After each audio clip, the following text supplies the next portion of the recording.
what gets a lot of hate but actually isn't hurting anyone.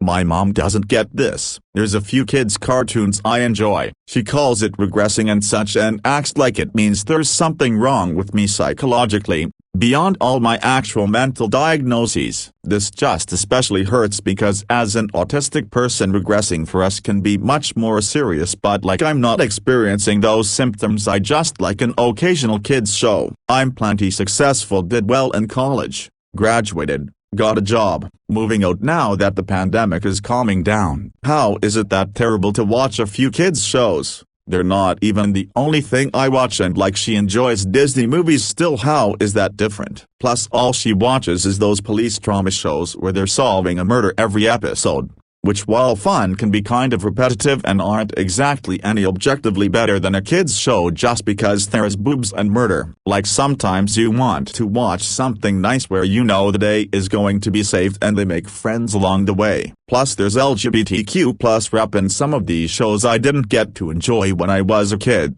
And I want to support this content so kids like me will see it and know it's totally fine to be gay. I think she just tends to be judgmental, but like it gets annoying being judged over nothing.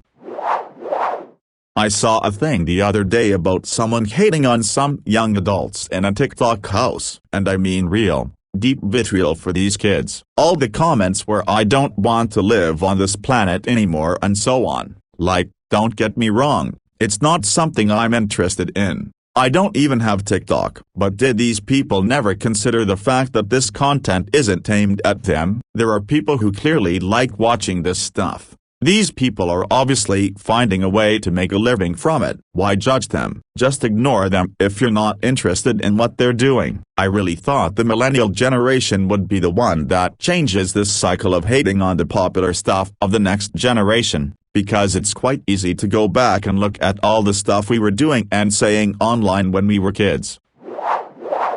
One of my favorite bands in the world is one that had a huge teen girl following at the time, and we took endless shit for it. Oh, you just like them because they're hot, they're for pussies, you should listen to _. No, I love this band because of the amazing lyrics, and some of the best bass guitar of our generation, plus the melding of 5 distinct musical styles into one new thing. The leather pants and cheekbones didn't hurt, but that wasn't why I love them. Decades later, and now I've got some patronizing 20-something dude trying to explain to me the band that he discovered last year, who I've been following for over half my life. Well, you know, actually, they were groundbreaking music video artists, and the bassist is underrated as one of the best players alive today. Gosh, really? Do tell me more. All you have to do is point back to the Beatles, Elvis, YMMV on this one, Sinatra, and Rudy Valley to disprove this BS idea that the music teen girls love is bad, lesser, or just because they're hot. For anyone interested, YouTube video essayist Lindsay Ellis does a wonderful video about the absolute vitriol that Stephenie Meyer, creator of the Twilight Saga, experienced because the books were deemed childish and superficial, and uses that as a jumping-off point for how literally everything geared towards girls and young women are mercilessly torn apart for not being literary masterpieces. It's like, just let people have their stupid interests. It should make absolutely no difference to you unless you're an obnoxious killjoy. The video, for those interested. Romance novels. There is such a stigma about just this one little genre, it's crazy. People are more ashamed of reading a romance novel than of watching porn. You can't even mention it without people giving you the side eye and assuming you're borderline illiterate. Meanwhile, just like any other genre, there are great writers and terrible writers. There are amazing books and absolute garbage. I assume people shit all over it because primarily women read it. Yes, I've gotten so much crap for letting my son play with dolls, or play dress-up with his sister. He loves Elsa from Frozen 2. They don't make boys' toys and clothing with her on it, so I've bought him girls' shirts and dresses. I got a straight-up death glare and told it was sad for taking my son out wearing one of his dresses. He's happy in them, and very much so proud of his Elsa collection just as much as he's proud of his trucks. Why make an ugly remark about it? Let alone to a child that sees no difference between girl and boy. His happiness isn't hurting anyone whatsoever.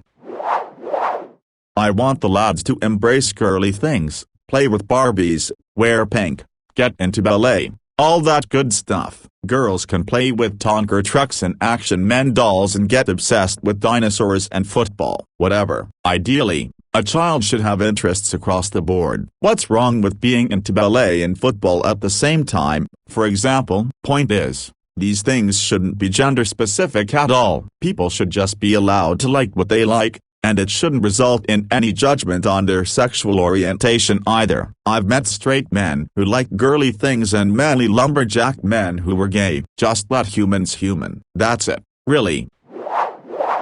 Trigger warnings / content warnings. Most of the time it's just a little heads up that hey, something is coming up that may make some people uncomfortable. If it's just in your free time, you can then choose to continue or not. After all, sometimes you're not really in the mood to think about people getting brutally murdered. Sometimes it's good to be able to take a moment to prepare before looking at some bloody picture. In a school setting it can be more complicated at times, but sometimes you need to step out for a bit or whatever. Maybe in certain situations you need to talk to the teacher, professor, because you seriously can't handle the topic, especially if you had personal experience with it. But most of the time the situation is pretty understandable and things can be accommodated. For example, I remember having to watch a video about the AIDS crisis for class, but it was assigned so we could watch it on our own, which allowed me to pause it and take breaks because that's a really intense topic and I needed time to process and deal with my emotions.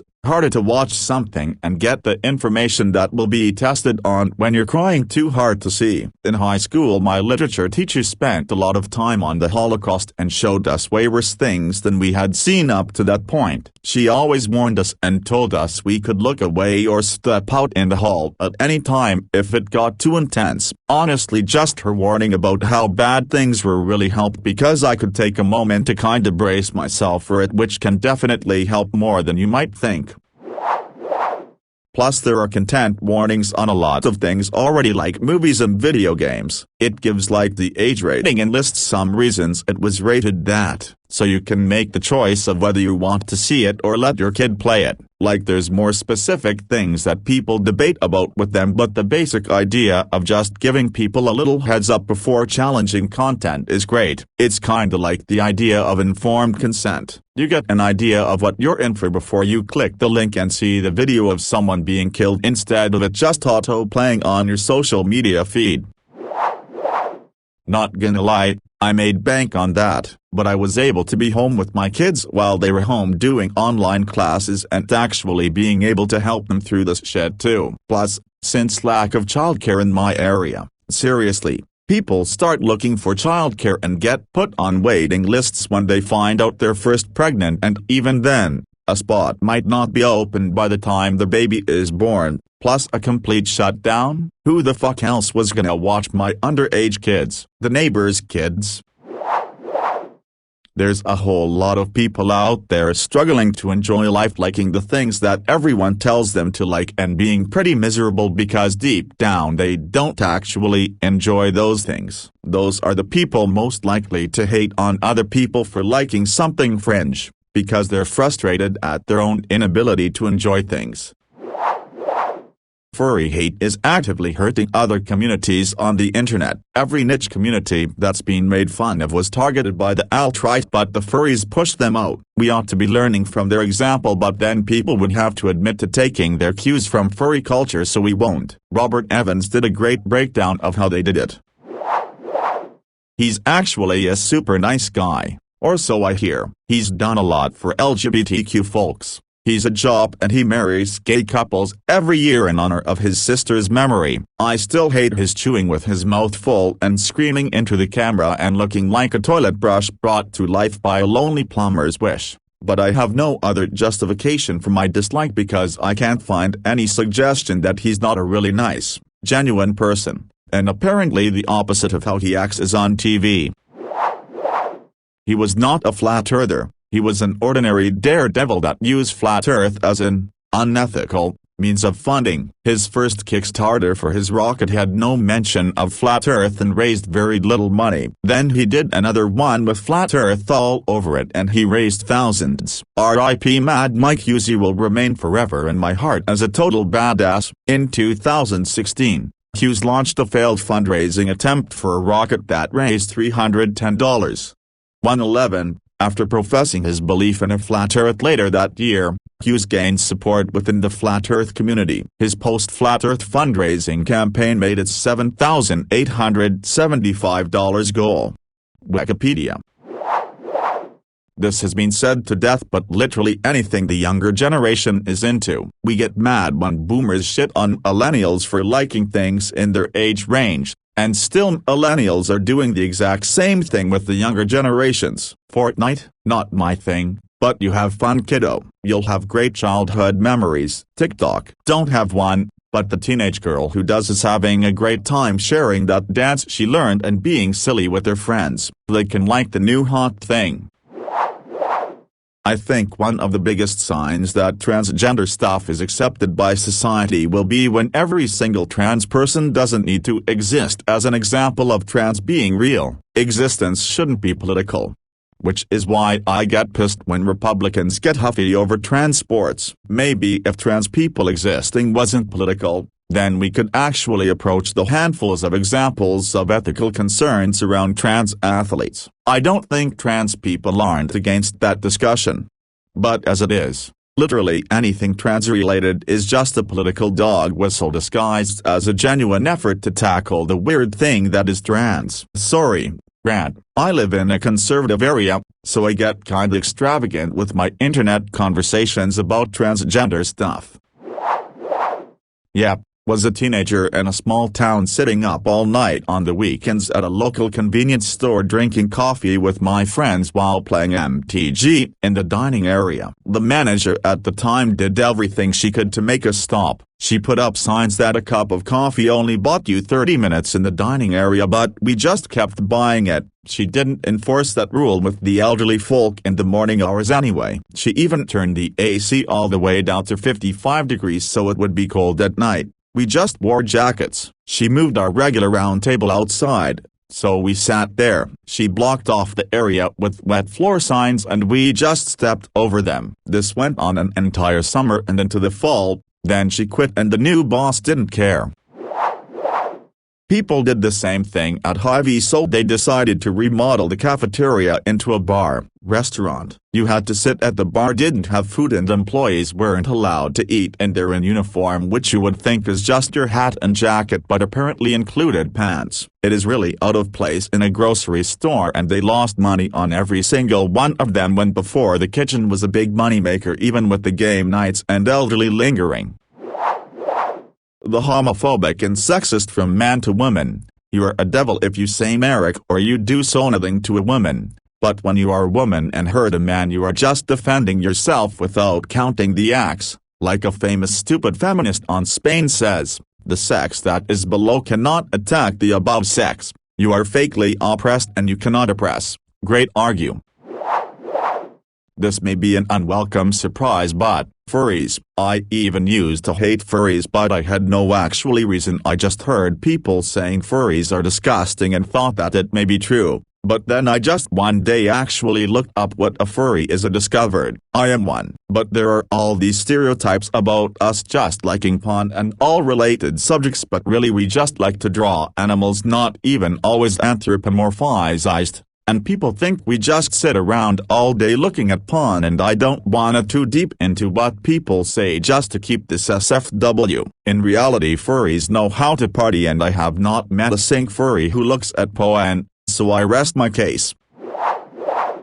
Gay and trans people just existing and trying to live their lives. Gay panic defense. I thought they were making a pass at me, so I killed them, but it's their fault. Is still permissible in more than 3/4 of the 50 states in the USA, and several governments around the world make homosexuality illegal. In some cultures, disapproving family members have lawfully murdered their gay or trans relatives in what are, inappropriately, called honor killings. And don't even get me started on bathroom bills and just general everyday treatment and respect for our fellow human beings separate and apart from laws and governmental scapegoating of LGBTQ+ people. Cisgender heterosexual male. Here, BTW. Wanting to eat only bland or safe food, aka being a picky eater. First off, it's a neurodivergent trait arising from sensory processing issues, and second, feel free to add whatever seasoning or additional ingredients you want to your own food. There's no need to force it on me or to make fun of me for going with my safe choice. Everyone's tastes are different. There is no moral component.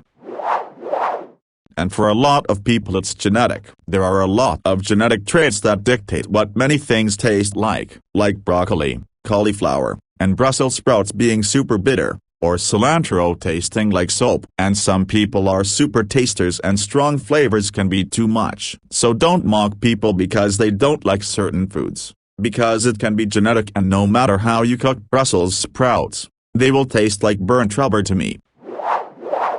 Coloring hair not normal color. I get so many sour looks from people, and people who used to be friendly suddenly started giving me a cold shoulder when I want different colors. Like, honestly, not hurting anyone, just having fun. Doesn't have to be a midlife crisis, or a cry for help, or turning to the wild side. It's just a little color in my hair. Deal. Side note, this is not specific to any age group. I've had people from all age groups pay compliments as well.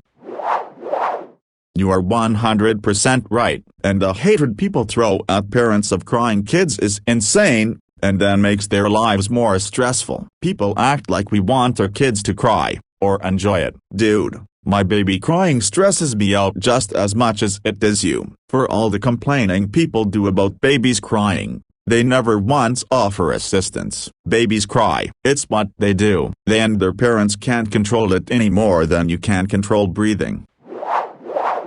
It's a personal choice. We don't know the reason for it. And even then, it shouldn't matter. Majority of the country are pro-choice in some form. The hate it gets is real. It's funny, because most people don't like government controlling their lives, but my uterus is up for grabs. I've never been pregnant, but my friends have, and watching what being pregnant can do to a woman's body. Some have perfect pregnancies. Others are so high risk it is holding your breath anxiety, plus the changes. I had a friend who developed Bell's palsy in her face. It never really went away. Another developed diabetes. I mean, being pregnant is a wonderful thing for women who want it. Yes, adoption is an option, but you are still asking a woman to risk her body for an unwanted pregnancy that could either go perfectly or horribly. We have great medical advances, but women still die in childbirth. The only time I get iffy on our late-term ones, which rarely happens and usually for a good reason. I was born at 24 weeks, so I know babies are viable at that point even if it isn't the NICU receiving heavy medical care. But even then, it's not my business. The biggest point I always think of on this issue is this: a dead body has more bodily autonomy than a woman, and that's really sad. Those sitcoms that aren't very good, 2.5 Men, Big Bang Theory, etc. I don't like them either, but people out there acting like it's the decline of civilization or some shit need to get a grip. It's just a sitcom. Who fucking cares? My dad liked to watch The Big Bang Theory, and it gave him some joy to do so. Not every show is made specifically for you, so just let it be, and maybe spend more time talking about what you do like.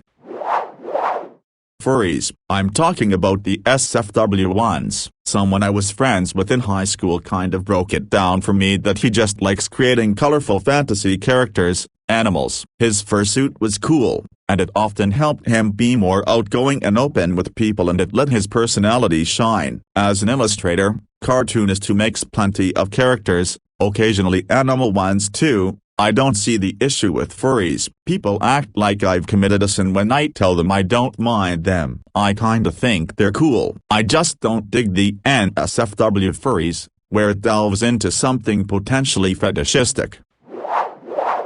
People in their 30-40s and older openly being nerdy. It's sad other people that age still give us crap for it at times. Speaking as an almost 40 nerd myself, Seriously, if we hold a job, pay bills, have your own place, and do everything else required of your average adult, then who cares how we spend our time? If we do all that same as you, then I'd say we've grown up all we need to, as far as I'm concerned.